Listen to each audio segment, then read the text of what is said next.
Okay, I think we can start. Fantastic. Okay, welcome everyone to this event under the 28 for 28 webinar series discussing the private sector contributions to climate action. My name is Raidan Sagaf, and I am the economist at the United Nations office in the UAE. The issue of the private sector's relationship with climate change and climate can be contentious. Many agree that economic activity is actually the main contributor both to humanity's progress but as well as to climate change. It is true that vested economic interests in a business as usual scenario have derailed climate action for quite some time, and on occasion has created confusion about the issue. The good news here is that economic activity is increasingly taking place in an environment that is progressively regulated, and it forces private sector activity to account for its waste and its impact on climate. We see that through regulation, sustainability standards, and responsible actions that are increasingly preserving our planet, going a step beyond changing regulations and practice. The public opinion has also shifted to punish polluters and reward good stewards of the earth. On that note, we hope that today's discussion will focus on the positive aspects and the opportunities of private sector engagement on climate action in order for us collectively to save this planet. So before giving the floor to our colleagues from the UN Global Compact for the lead presentations, I invite you to post your questions and comments in the chat to inform our Q&A segment. With that, Lucas and Adel, you have the floor. Thank you very much. Welcome everyone. Thank you for your time here. I will be sharing some slides here. 1 second. Let me get them up on the screen. I hope you guys are seeing it well. So we'll talk about climate ambition today. My name is Lucas Ribeiro. I am the Climate Ambition Accelerator lead for the UN Global Compact. The Climate Ambition Accelerator is a program focused on climate action, but not only action, ambitious action. And I think to start the discussion is important to understand why we need to be ambitious and why we are in this urgent situation that we are right now. I like to start my conversations about climate change, setting the scene and saying that very clearly that we are in a situation in which we are causing a real impact. Okay, lots of people are discussing whether climate change is real, whether global warming is real or not, and so on. And it's important to look at the facts. So this is a graph showing the atmospheric CO2 concentration, carbon dioxide concentration from 800,000 years ago until nowadays. And we can see that the planet Earth has been going through some ups and downs. So there are some peaks and some lows in terms of carbon dioxide concentration. And some people use this as an argument saying it is a natural cycle. It is something that the planet goes for thousands of years and it will keep going for thousands of years and so on. But it's important to understand what we have done and what is our contribution so far. So this is what has been happening to our planet for around 800,000 years. They do that, this kind of analysis, assessing ice core samples. So they dig very deep in terms of blocks of ices. They see the carbon dioxide concentration within the small, very tiny bubbles of air within that ice, and then they can estimate the carbon concentration in the atmosphere back in time. So this is what has been happening for 800,000 years. And this is what we as humanity have done in just 150 years. So it is undeniable, it is unequivocal. We cannot lose time discussing if climate change, global warming is real or not. The time to discuss that, it has passed, I don't know, 50 years ago, 70 years ago. Now it's time to decide what we will do in terms of solving this problem. When we think about greenhouse gas emissions, it is directly connected to global warming. So emissions and carbon dioxide concentration, it is directly linked to global temperatures and of course global warming. And this is what we have seen so far. If we don't do anything, if we don't take action, if we don't work on climate change, this is what it looks like for our future, around 5 degrees of global warming.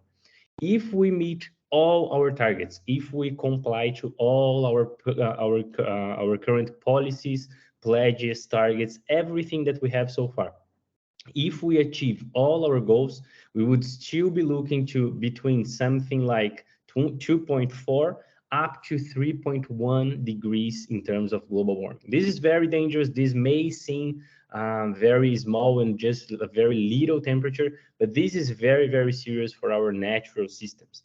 And there is this emissions gap, or this ambition gap that we like to say, that is this gap here between all the current policies, all the targets that are already in place, and the pathways that are considered the safe pathways for humanity. So ideally aiming to the 1.5 degree pathway towards 2100. Okay, so this emission gap here has to be breached. We have to close this gap with our action.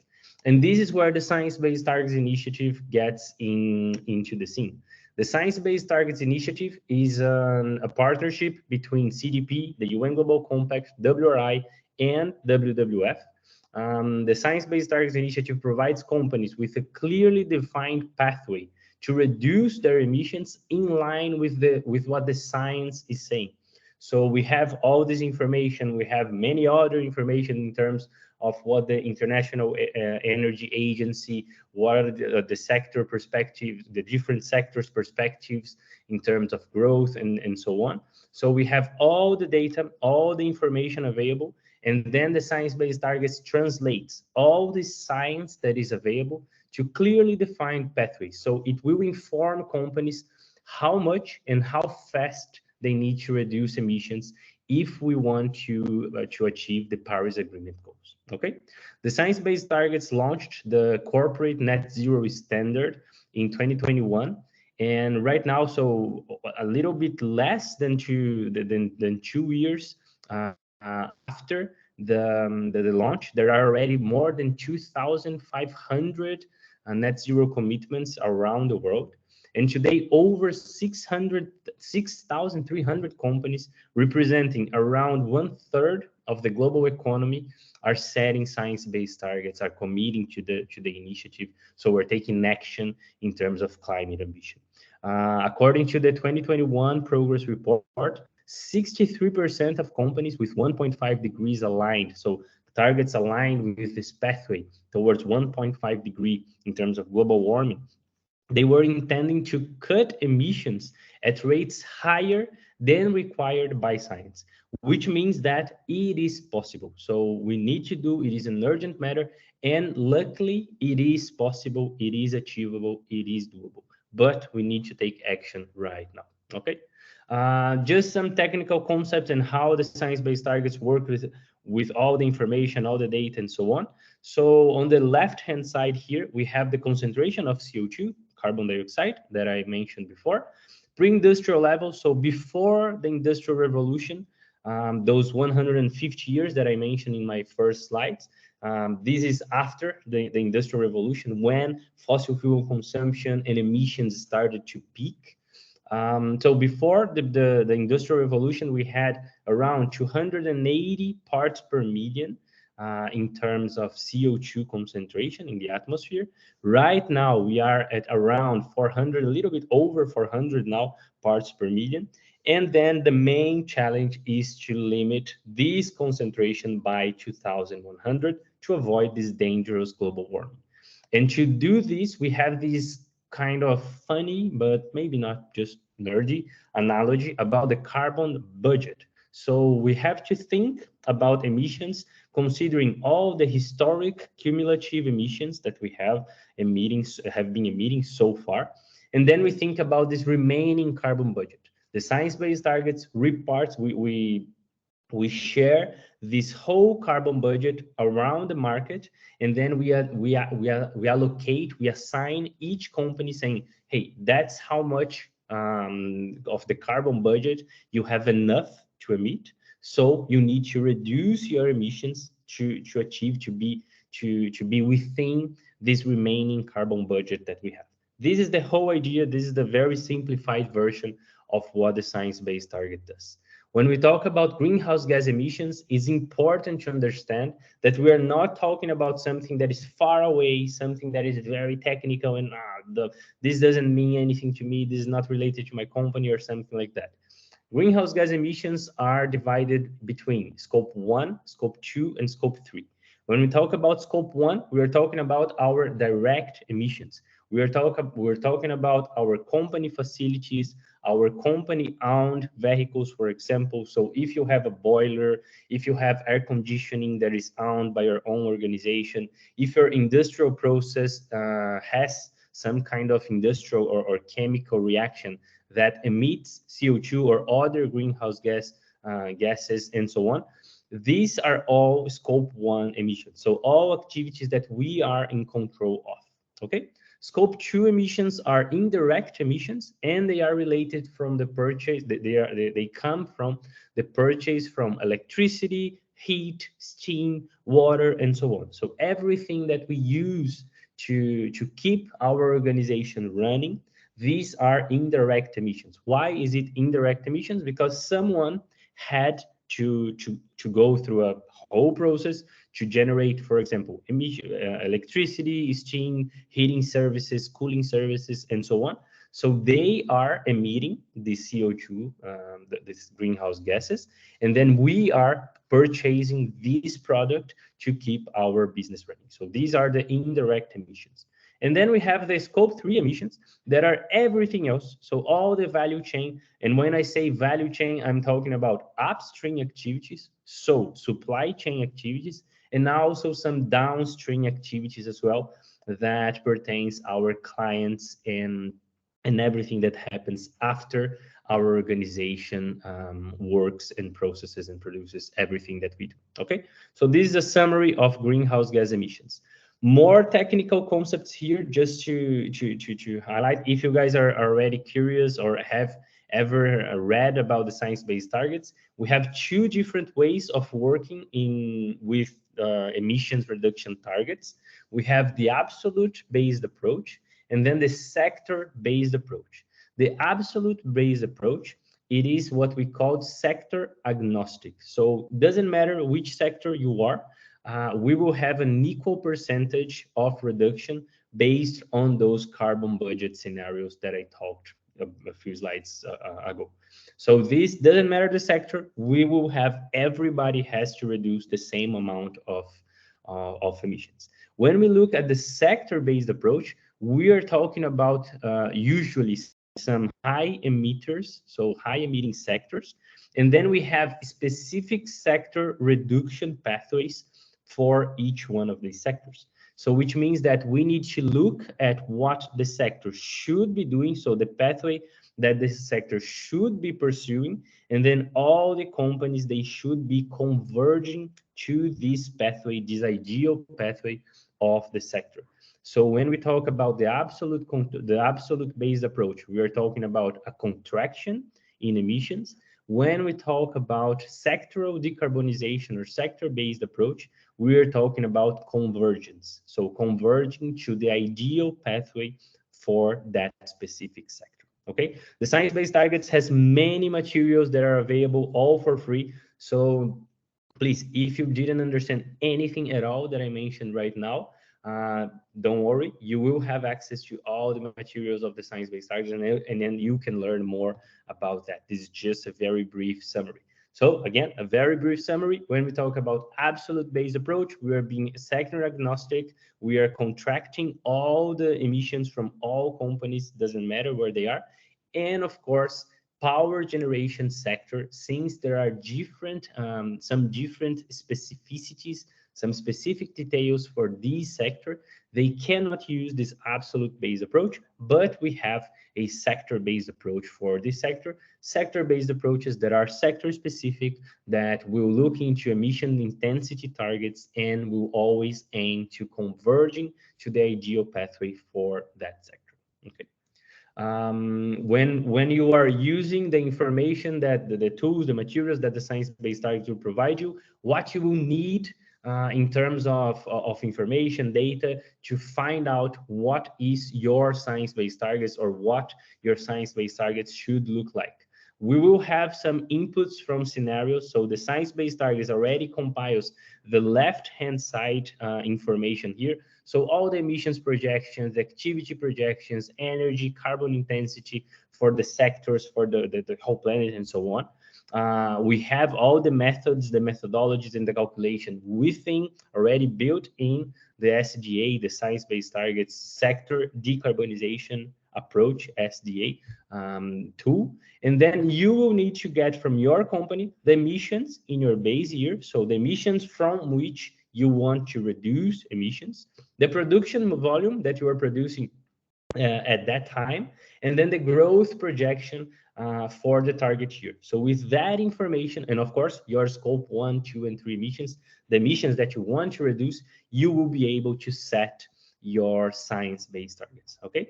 This is just to show you that it is not easy. We know that. It is something that requires technical knowledge, that requires effort from the organization, but it is 100% doable, and it is possible to do that. It is not a monster. It is not something that it is impossible to achieve. Okay, this is the let's say the step by step. So all the journey towards science-based targets. Everyone starts by committing to the initiative. Then we develop our targets. We submit our targets through validation. So all targets have to be validated by experts in the Science-Based Targets Initiative. And then after the target is approved, of course, you are free to communicate, to tell the whole world that you were taking climate action very seriously and that you are being very ambitious. And then you have to disclose your progress against those targets. From the day that you commit, day one, when you commit to the initiative, you have 24 months. You have 2 years to develop and submit your target for validation. Okay. And then the UN Global Compact, the United Nations Global Compact, we have the Climate Ambition Accelerator, a program that I'm leading globally. I have designed it, and our local networks are doing an amazing job implementing this all around the world. And the goal of the Climate Ambition Accelerator is to prepare, to equip companies with all the knowledge, all the skills, everything that they need to set their science-based targets. We want to scale up credible climate action across companies from different sectors, different sizes, different places as well. And then we want to share global best practices. We want to facilitate peer learning opportunities, have capacity building sessions and on-demand training so you are ready to tackle science-based targets. These are the sessions and the general program structure for the Climate Ambition Accelerator. We always start from the individual and then we go to the whole planet. So we start with the individual reflection and the self-learning sessions where companies are invited to understand the concepts, to understand where they are standing right now. Then we go to the peer learning and facilitated sessions. So sessions that are already with national or regional peers, where you can learn from other colleagues, other companies. And of course, we have some global sessions where we try to share global examples of best practices and what the whole world is doing in terms of climate action. We divide the whole program in 3 modules. So we start with the foundational knowledge, then we go to the business case, meaning why is it important to set science-based targets? And finally, how to implement those targets once they are in place. How to reduce, how to manage our emissions, our direct emissions, and our indirect emissions as well. This is the road so far. So we started in 2021. This is our we are finalizing the 3rd round of the accelerator. So we had 674 companies representing 55 countries in the first year. Then in the 2nd year, we had 922 companies representing 56 countries. And this year, we achieved this very interesting mark of having over 1,000 companies participating in the program. This year alone, representing over 66 countries around the world. So over 3 years, we're talking about over 2,500 companies taking part in the accelerator taking part in this program and trying to learn more about climate action and climate ambition. We have been seeing some very nice examples. Companies are very excited. The program, here are some quotes and some screenshots from the program. The program is suited for technical and not so technical audiences. So we want to bring everybody together. We don't want to leave anyone behind.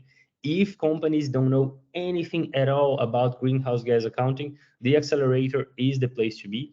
If the company knows everything that there is and they're just missing one extra step to set science-based targets, the accelerator is the place to be as well, because you will be able to clarify those questions.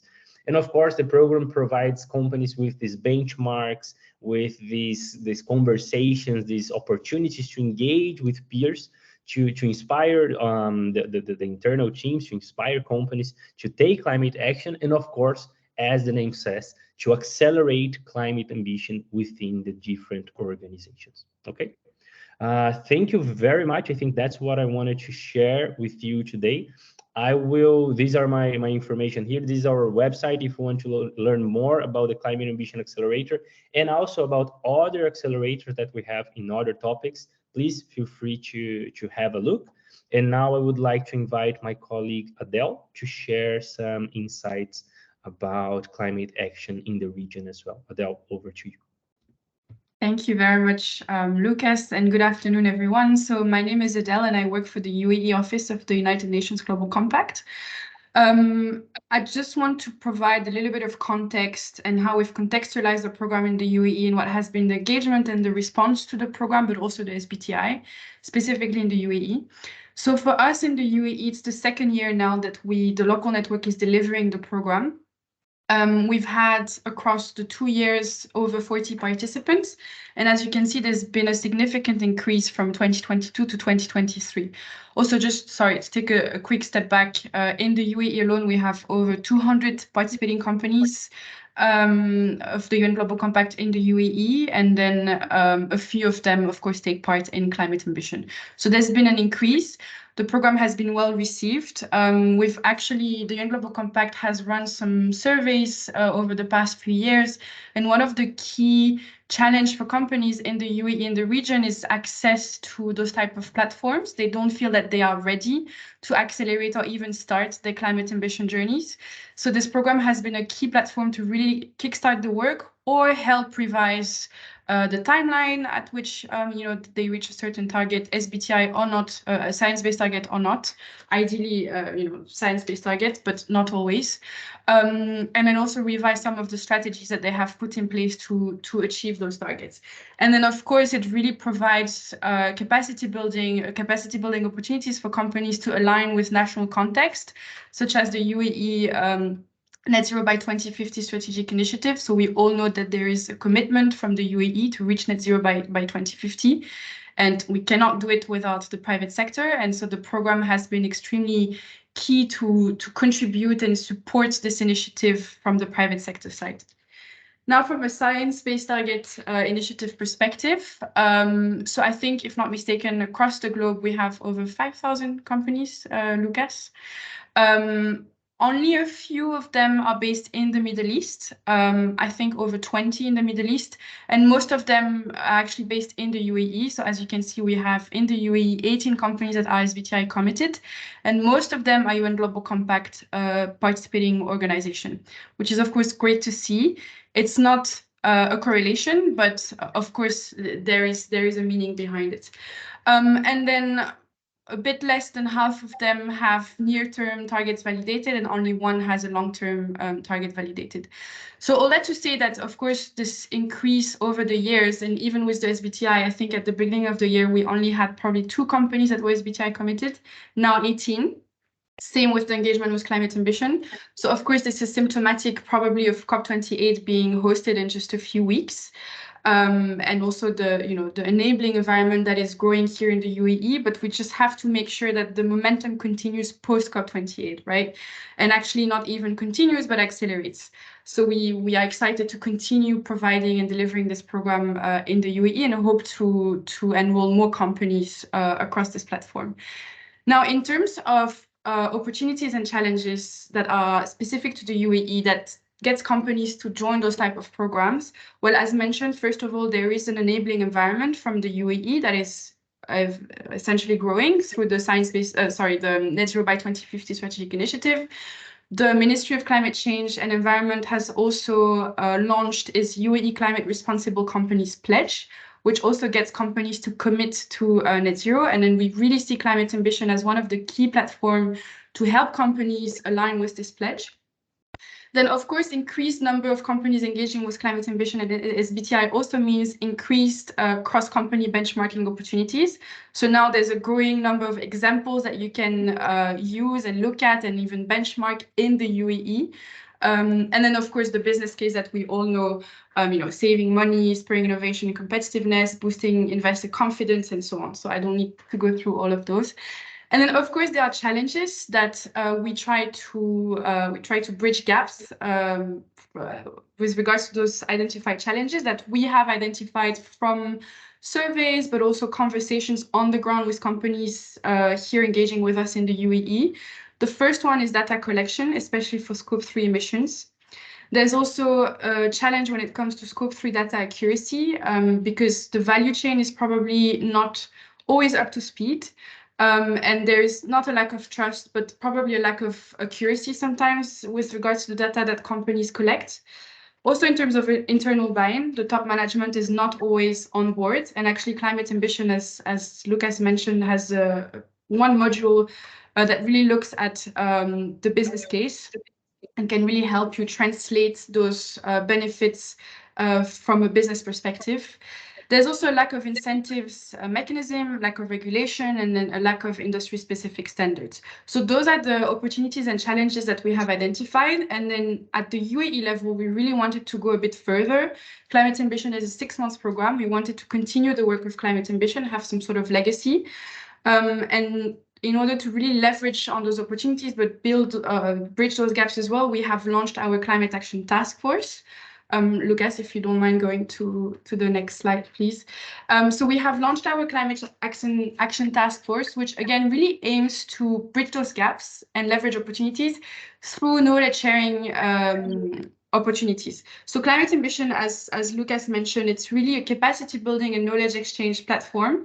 And we wanted to focus on the knowledge exchange opportunity through industry-specific dialogues, not only addressing mitigation, but also looking at adaptation, just transition, and climate action in the value chain. And so we've launched the first session 3 weeks ago. We are launching, we will be delivering the second part in 2 weeks. We will be focusing on just transition and climate action in the value chain. Value chain being also one of the big challenges that we have identified and companies have communicated with us. So the aim is to really continue the conversation at the UAE level to move the needle, put all of the actors needed around one table from businesses, but also non-businesses, policymakers, NGOs, the government, hopefully as well, to really continue the work that we do through Climate Ambition, increase engagement with the Science Based Target Initiative, but also look holistically at climate action by also looking at adaptation, biodiversity, integrating the human lens to the transition plans, and so on. So that's pretty much it from us. Let us know if you have any question. And thank you so much for your time. Thank you very much, Lucas and Adele, for your rich presentation. I think the challenge to be reiterated here is that there is an environmental footprint to business activity. That footprint can be taken through stock 1, 2, or 3 emissions. There are other considerations relating to waste, relating to community engagements and other matters. The key issue is that how can we put together a science-based plan to help guide action moving forward on this file so that we make some clear, concrete contributions in reducing the environmental footprint of business activity in a systematic way that speaks not only to national regulations and emerging regulations, such as the UAE's net zero ambition and other related frameworks, but also at the best international standards and our responsibility towards our planet. So thank you both very much. I would like now to invite our colleague Krishnan from United Nations Capital Development Fund. Krishnan, you have the floor. Yeah, thank you so much, Raidan, for this opportunity. And let me just share my screen. So I represent the UN Capital Development Fund, especially the climate disaster risk financing and insurance portfolio. Just to give a brief background around UNCDF for those who are not very familiar with a relatively small UN agency. It was founded in 1966, along a few months after the UNDP. It is the UN's development finance arm with particular focus on least developed countries and small island developing states. UNCDF has a capital mandate, which means that it can deploy, in addition to technical assistance, blended financing, including to the private sector, which forms a large constituency of our engagement. We also do market analytics and work on policy and advisory. Uh, I'll particularly talk about the climate disaster risk financing and insurance program, which falls squarely within the climate adaptation window, and how pre-arranged finance uh, delivered through localized distribution models driven by the private sector and supported by the global reinsurance industry can deliver sustainable insurance solutions to address loss and damage. Uh, the ambition of this program, because it's confined to LDCs and SIDS, is to protect about 2 million low-income households in climate vulnerable countries in the next 5 years. It is to bring micro and meso solutions to underdeveloped markets. It's also to develop local market ecosystems for climate disaster risk financing and insurance solutions. And finally, last but not the least, to empower those customers, especially the vulnerable populations, to understand risk management at household and community levels better and access such financial products that are made available by the private sector. Uh, I'll move to the market ecosystem approach that UNCDF deploys. We work directly with the local private sector and also with global reinsurers to design, test, and scale financing solutions and insurance solutions. Focus is on user-centric micro and meso solutions, and also macro to micro, especially for the social welfare recipients or bottom of the pyramid groups. And the uh, the focus of the program is to complement technical assistance with blended financing instruments, which includes performance-based grants, loans, and guarantees. A lot of work is on digital, which means that last mile reach and coverage, especially in hard to reach populations in the SIDS as well as in LDCs, remote rural areas are reached through digital solutions, both for client onboarding and also for payment. And we use local aggregation models. So the market ecosystem approach is to build the capacities of local market players who can then, after establishment of proof of concept, can take over the deployment. There's also a very strong work or collaboration with the government and insurance regulators to create the enabling environment, and a lot of work on an evidence-based approach through knowledge generation as well as like research is done before the solutions are deployed in the market. This is a typical example of how an ecosystem is built, and I'm just drawing this from the Pacific SIDS, where our implementation is now currently reaching 6 countries, and expansion into certain African countries, LDCs like Senegal, Malawi, Sierra Leone, and Niger is underway.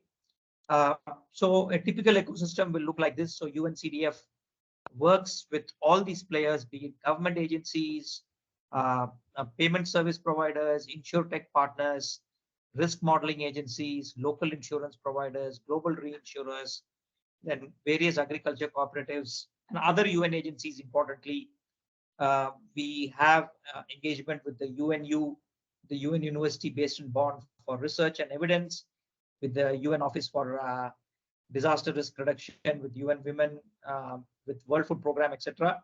So these are all our various implementing partners, and this is how the ecosystem is created.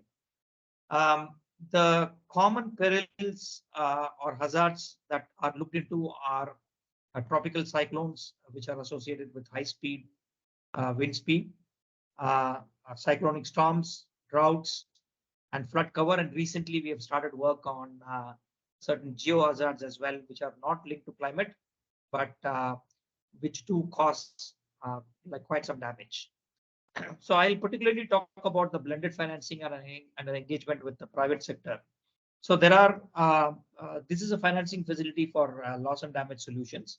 This is not to be confused with the L&D fund that is under setup and being discussed. So this is a financing facility that we have created specifically to be delivered through the mechanisms that we have. So there is a market development grant and TA facility, which looks at supporting innovations in the market and build a pipeline for scale ready sort of investments. Local private sector is involved.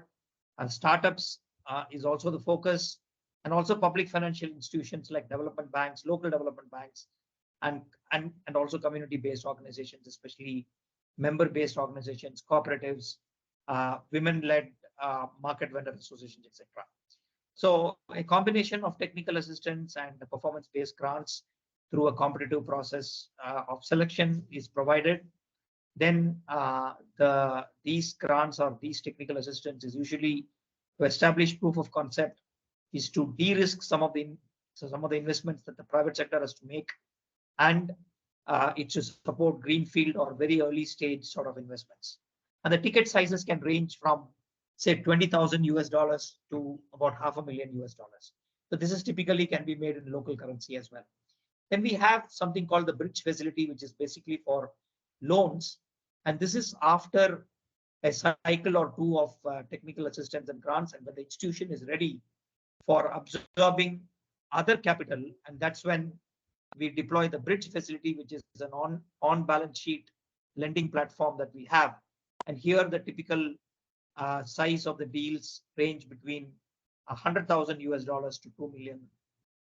So this is how UNCDF engages with the private sector, engages with community-based organizations, engages with local actors to build capacity in the market to deliver such pre-arranged financing solutions like parametric insurance. So this is a typical graduation pathway that that we follow. At the early stage or at the proof of concept stage, it's heavily focused on TA and grants. Then it goes into concessional equity or debt or loans and guarantees. Then these institutions become investment ready by the capital market, and then multilateral development banks or other sort of commercial finance they can access. And this is a typical graduation pathway that can take between 3 to 7 years. Like I said earlier, there's a huge focus on digitalization to drive scale. So we have created this sort of public utility tool called Ion Board, which looks like this, which can integrate the risk modeling agency, the insurer, the reinsurer, the cooperative, as well as the client. And there is a huge focus on pre-arranged finance for anticipatory action. So recently in Fiji, we have with UNDRR, we have launched an anticipatory action product, which can pay up to 20%, 48 hours prior to happening of an event. This is the first of its kind for a fast onset like a tropical cyclone. So these are all some of the product innovations that we've been doing. I think I'll like to thank all of you for your patience. I'm happy to take any questions later on. Thanks. Thank you, Krishnan, for your rich presentation. And I particularly appreciate the work of UNCDF in some of the most vulnerable and disenfranchised parts of the world. It is important that we have a successful transition, and that transition must include small and medium enterprises who provide the majority of jobs around the world. So thank you very much for mentioning that. I particularly appreciate the focus on loss and damage. Just yesterday, we concluded the pre-COP, and this will be a key item on the docket for quite some time towards COP28 and beyond. Perhaps now I'd like to give the floor for our colleague Shemina from the International Trade Center. Shemina, you have the floor. Yes, thank you very much. I hope you can hear me well. I would like to thank everyone for this participation and for this invitation and this opportunity for the International Trade Center to present today. I'm going to share a few slides in a few minutes, but I just wanted to mention that my presentation is mostly going to try and complement the presentations which were already made. And I would like to focus a little bit in terms of the role of the private sectors into climate action and the role of standards. We've touched about it a little bit through the earlier presentations, and I wanted to give a bit of a focus on that, on the role of standards and how standards can potentially help also to address the different issues related to climate change. So just in general, I'm going to share my slides, and I wanted to share, first of all, that there is a role, obvious role for the private sector to play from ITC, from the international trade perspective, in terms of sustainable trade and climate action. And this is what I would like to focus on. And just as a reminder, as we were speaking, and I think Mr. Riboro and Mrs. Guido were also mentioning the different facts and figures that we are getting now regarding climate change. It's not a pattern that we can question. As a matter of fact, as we are speaking, many stakeholders and people are facing the hard effect of climate change at the moment. So when we talk about sustainable trade in general and the role of private sector, of course, we're talking about environmental responsibility, social I'm sorry equity. to cut you, Shemina. Can you maximize your screen? Yes, sure. I can do that. So on the screen, if you can see it well now, I'm mentioning the triple nexus of sustainable development. I hope you can see it now. Can you? Yes, perfect. Thank you. Yes. Okay. So, and the role of the private sector is really in terms of the protection of the environment, protection of social equity, and protection of the economic viability. This is the nexus that we are talking about, and there are different reports that are showing that sustainable trade is on the rise, and the protection of labor and social rights is on the rise. Yet, the role of ITC, of the International Trade Center, as a joint agency of the WTO and United Nations, is to support as much as possible MSMEs in developing countries to adopt sustainable business practices. And also ITC is trying to play the role of sharing the lessons learned from the SMEs with the different stakeholders in the value chain, with importers, with retailers, and promote full integration and value addition of MSMEs through multi-stakeholders network, also offering technical assistance and tools, and promoting sustainable production and trade among policymakers. Now we have been speaking about the role of the private sector, and the way it is perceived at ITC is through different mechanisms and from different tools. One tool is the corporate sustainability programs that do exist. Another tool are the voluntary sustainability standards. Of course, there is a role for innovation and best practices, and also an important role in terms of investment in sustainability. In the earlier presentations, there were also this explanation about the fact that what companies can do is actually account for their GHG emission, reduce their GHG emission where possible, and also offset or compensate whatever they cannot reduce. And there are standards that are there for that. There are a certain amount of frameworks, regulatory frameworks, or voluntary frameworks that do exist to explain a little bit to companies with sector-specific knowledge and sector-specific data, how to account for their emissions. Scope 1, Scope 2, Scope 3 emissions, direct, indirect emissions, there are methodologies for that. But it's not solving everything, and I will explain that in a moment. But there are standards and best practices that do exist for that, for mitigation of climate change, but also for adaptation of climate change, and for this holistic approach that was also mentioned by earlier presenters, of also taking into account the human impact of climate change, the impact on biodiversity, and so on and so forth.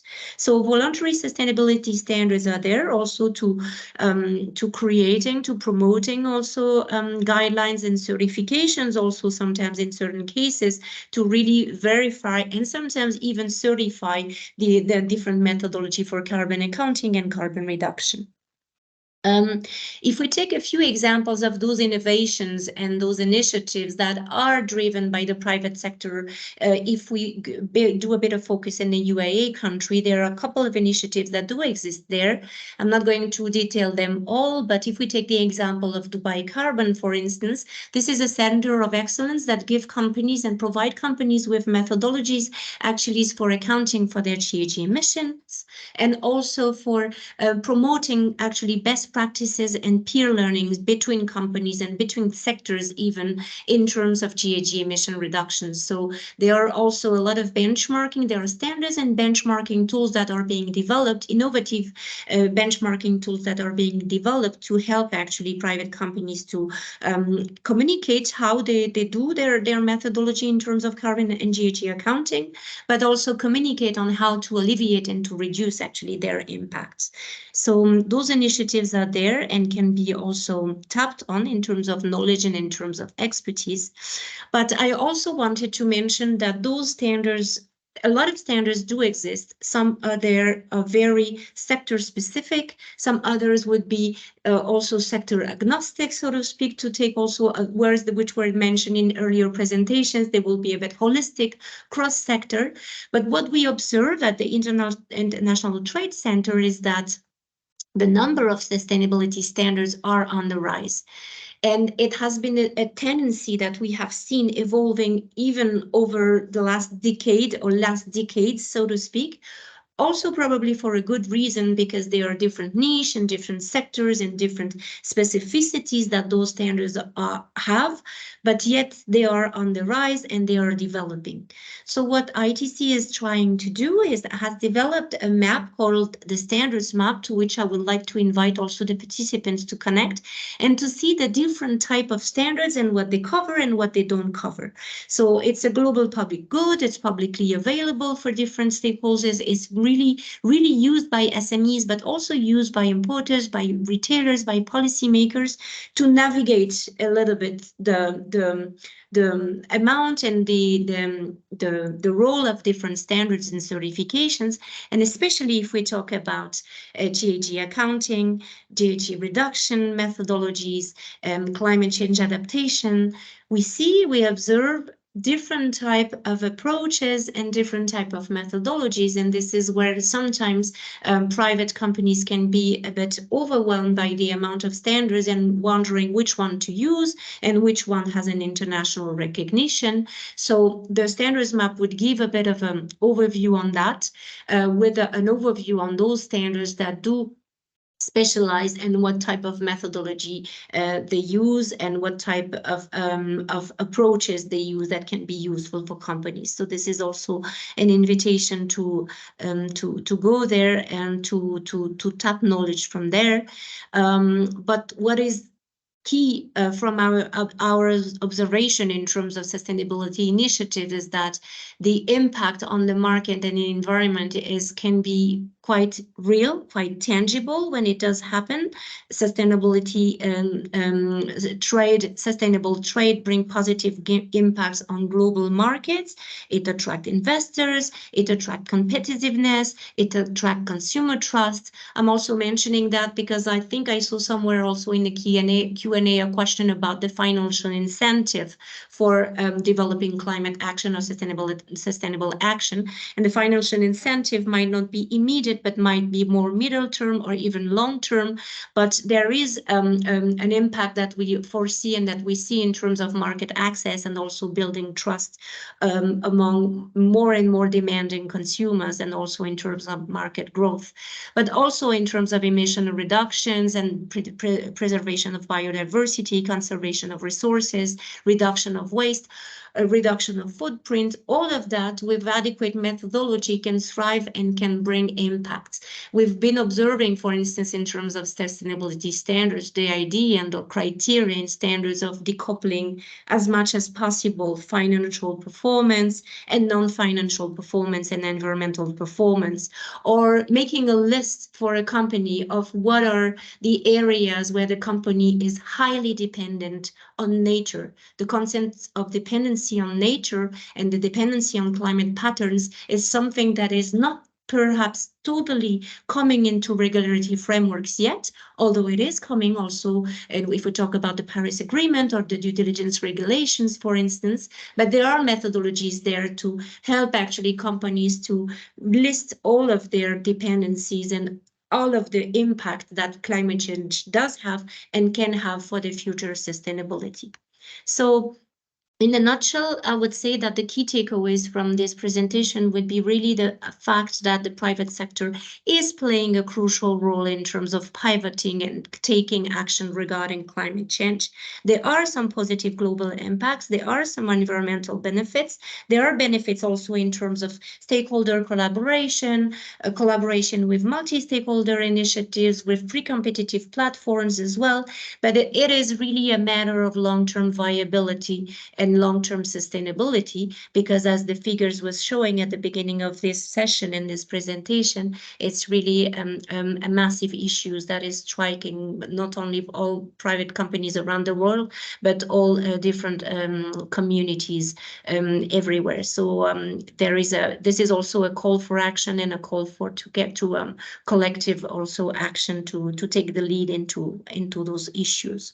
So thank you. Thanks a lot again for your time here and for hearing this presentation, and looking forward to the next steps of this session. Fantastic. Thank you very much, Shamina, for your rich presentation and responding to also some of the questions in the chat. The video will be on our YouTube page, including the slides and the content. I like the approach that International Trade Center has adopted on a market-based dynamic towards accelerating progress towards sustainability. So that's very important work. I'd like now to give the floor to our colleague Jerome from the World Green Economy Organization. Jerome, you have the floor. Thank you, Reda, and good afternoon, everyone. My name is Jerome, and I'm the Senior Director at the World Green Economy Organization. I'd like today to share with you how our organization is pushing the climate change agenda with a global mandate of accelerating the green economy transition of a country mostly in the global south. But can you see the screen? Yes, we can. Excellent.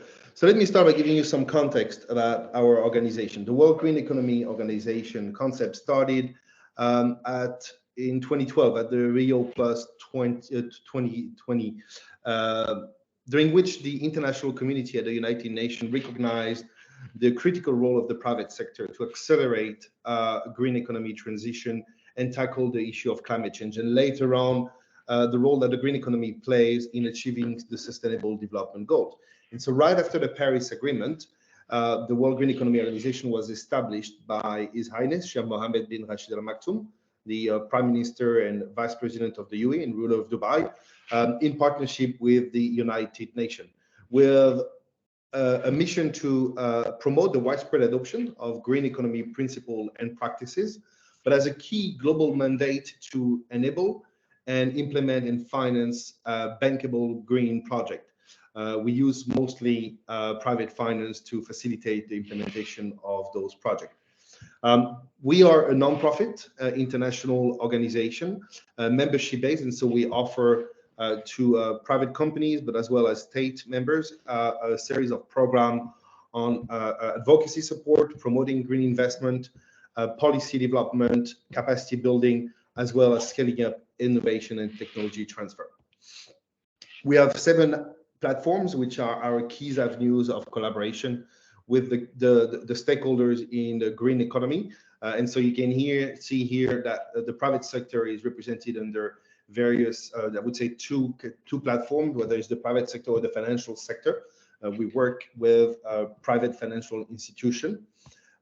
We have a unique governance with both United Nations state members as well as non-state members as part of our organization, represented respectively at the Assembly and the Council, and myself part of the Secretariat. We have a global presence and outreach via our regional centers in Latin America, Caribbean, Africa, and Asia, and we are looking to establish another 2 in Bonn and New York.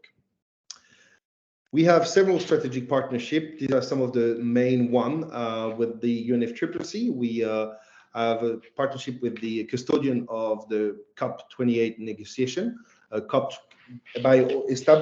We established with them a regional center for the Middle East, North Africa, and South Asia. And so we collaborate with them on several programs, such as the Article 6 on carbon market and carbon trading. But we also work closely with them on the preparation of COP28 by having them in our premises. We also have a strategic partnership with the Global Compact, in charge of, we heard Adele and Pablo earlier. And so we work closely together, Adele being one of my neighbors. So we work closely with the Global Compact as well. And finally, we're in discussion with the high-level champion office to create the first regional center of the high-level champion and ensure an alignment on the regional climate action to the global agenda. And on the project side, which is part of our global mandate, we collaborate with the Global Green Growth Institute on over 60 projects of smart cities worth $1 billion in different parts of the world.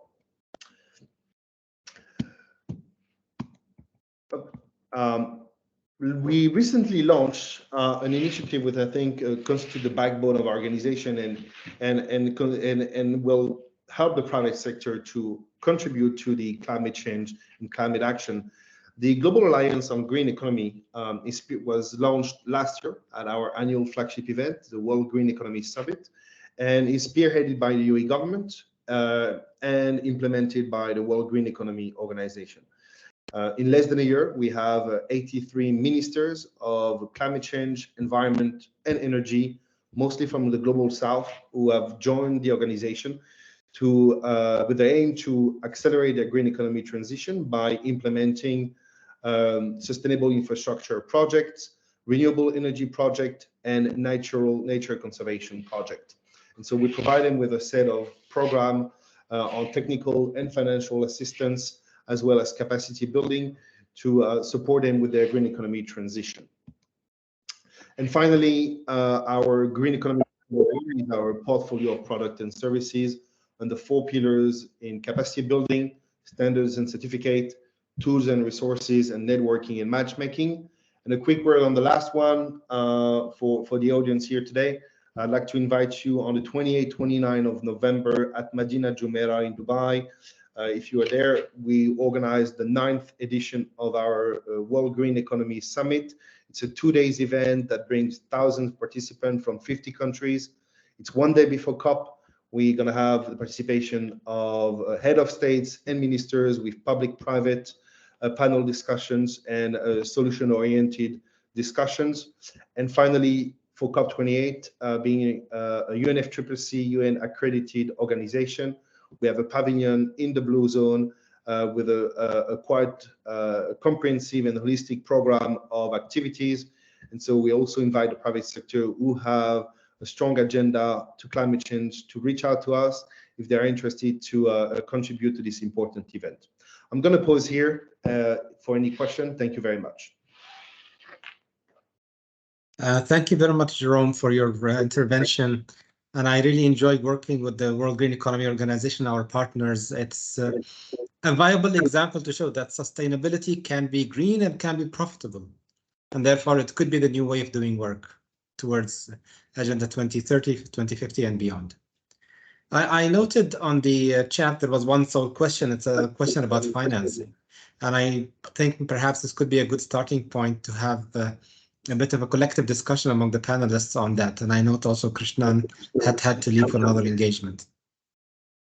The question is that investments required to revitalize or mitigate the environmental impact of doing business, of doing economic activity in response to regulation like waste management, reducing emissions or whatnot, they have a cost to them. Is that a cost? Is that an investment? Is it necessary because of the regulatory frameworks, or what is the approach towards finding the resources required to investing and becoming a green, progressively more green organization? I suppose looking at the science-based targets and the requirements, that can be quite expensive to run. Or is my perception not in its place? Maybe we can go to reflect on this question and any other questions that you might have by the same order in which we started. Maybe Lucas, you can share with us some reflections, and Adele. Yeah, of course. When we talk about climate action and being ambitious and developing new technologies, shifting from fossil fuels to renewable energy sources and so on, these are always activities that will require investment, that will require strategic planning, and usually value chain engagement. And I think the most important thing here is to have sound plans, have very strategic and well-designed plans, to always pitch these and present these to investors, to stakeholders, to try to gauge more engagement from the value chain, and of course try to bring investors on board of these activities. So I was very happy to see other colleagues presenting about investment related activities after my presentation, because these are deeply linked and definitely connected to climate action for sure. Thank you, Lucas. Adele? Yes, sorry, I missed half of the question. Can you please just quickly repeat it? Yes. So to become a more planet-friendly private sector enterprise, there are some costs involved in doing the science-based targets and doing the environmental footprint and doing the related issues. So what is the way forward? Is this a cost or is it an investment? And how do you see us moving? I mean, yes, of course, building on Lucas' point, it's definitely an investment. The problem is not the problem, but I guess it's more of a long-term investment, which is why we don't see accelerated action sometimes. But it's about, I guess, also really making sure that the business case is translated in a way that speaks to businesses. I think it's one of the key points as well, and really looking at the long-term benefits, potentially shorter term as well, but always ensuring that there is the business language incorporated within the business case when highlighting why we should be doing that. Thank you, Adele. Shimina, any closing reflections? I'm sorry, I was facing a connection issues. In terms of closing reflection, I would like also to reiterate the idea of the holisticness of the climate change issue, because we tend to focus on the emission reduction only, but we are facing also a triple planetary crisis, and that includes also the biodiversity crisis as well.